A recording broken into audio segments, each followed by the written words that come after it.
বিশাল প্রশ্ন, বাপরে বাপ।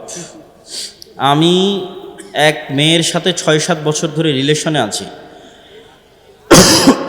এখন আমার এবং মেয়ের বাবা মা আমাদের ব্যাপারটা মানবে না, তো আমি কি আল্লাহর কাছে দোয়া করে তাকে পেতে পারি?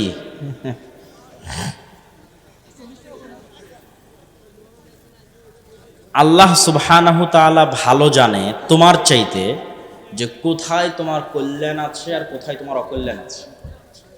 মানুষ যখন নিজেই দাবি করে নেয় যে আমার এটাতেই কল্যাণ আছে, এটাই সবচেয়ে বড় ভুল।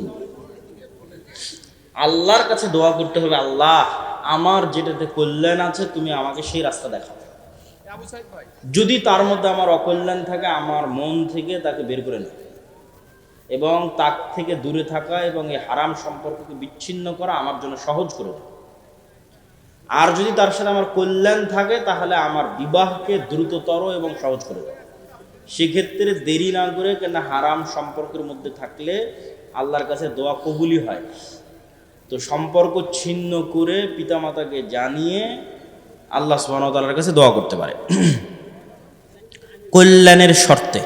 কেন কল্যাণ কেউ জানে না, কল্যাণ একমাত্র আল্লাহ জানে। আল্লাহর কাছে কল্যাণ চাইতে হবে।